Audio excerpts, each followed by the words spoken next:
السلام علیکم ورحمۃ اللہ وبرکاتہ۔ الباحث القرآنی سرچ بار کے آپشن کے متعلق ہم کل کچھ سیکھ چکے ہیں، اب ہم مزید تفسیر کے متعلق سیکھیں گے۔ یہ آپ دیکھ رہے ہیں ادخل کلمات البحث لتفعل المصادر، کہہ رہے ہیں کہ آپ کلمات لکھیں تاکہ آپ کو وہ آپ کے جو اصل مصادر ہیں وہاں تک پہنچایا جا سکے۔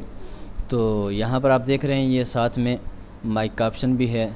اگر آپ نے کمپیوٹر کے ساتھ کنیکٹ کیا ہوا ہے، مائک لگایا ہوا ہے پی سی کے ساتھ، یا آپ لیپ ٹاپ یوز کرتے ہیں، وہاں یہ سلسلہ ہو سکتا ہے، تو آپ یہاں پر کلک کریں گے تو یہاں سے یہ ریکارڈ کر دے گا۔ مثال کے طور پہ یہاں پر ہم کلک کرنے کے بعد وہ آیت ڈھونڈتے ہیں، مثلا الرحمن۔ اب ہم نے جب یہ اس کے اندر ریکارڈ کیا تو یہ دیکھیں الرحمن آ چکا ہے، اور قرآن میں جس جس مقامات پر الرحمن آیا ہے وہ آپ کے سامنے کھل چکا ہے۔ یہ مختلف قرآن کے مقامات ہیں جہاں پر لفظ الرحمن آیا ہے، الرحمن الرحمن بالرحمن۔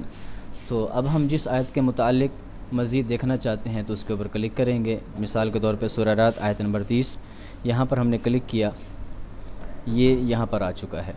اب ہم ان مختلف تفاسیر کے اندر یہ دیکھ سکتے ہیں، امہات کا معنی جو تفاسیر، جو بڑی بڑی تفاسیر ہیں، عامہ یعنی کہ جو عام تفاسیر ہیں معاصرہ، جو اس وقت کی تفسیریں، تو ساری کے ساری یہ تفسیریں اس نے دے دی ہیں۔ امہات میں یہ 3 بڑی ہیں، اور عامہ کے اندر یہ 3، معاصرہ کے اندر یہ ہیں، اور جمع الاقوال یہ مختلف تفاسیر۔ البتہ یہ آیت آ چکی ہے، اب جس میں آپ نے دیکھنی ہے اس کے اوپر صرف آپ کلک کریں گے۔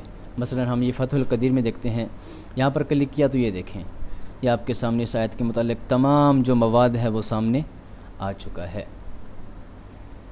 اسی طرح موضوعات کے اندر اگر آپ دیکھتے ہیں، مثال کے طور پہ روح المعانی کے اوپر کلک کیا تو یہ دیکھیں، یہ اس کے متعلق سب کچھ آپ کے سامنے آ چکا ہے۔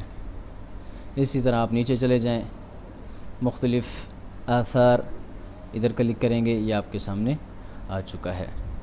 تو اس طرح آپ اس آیت کو ان تمام کے اندر دیکھ سکتے ہیں، بس ایک کلک کریں گے اور آپ کے سامنے وہ مکمل جو اس کا متعلقہ مواد ہے وہ کھل جائے گا۔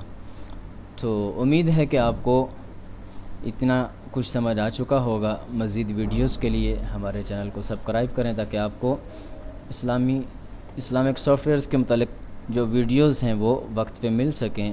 السلام علیکم ورحمۃ اللہ وبرکاتہ۔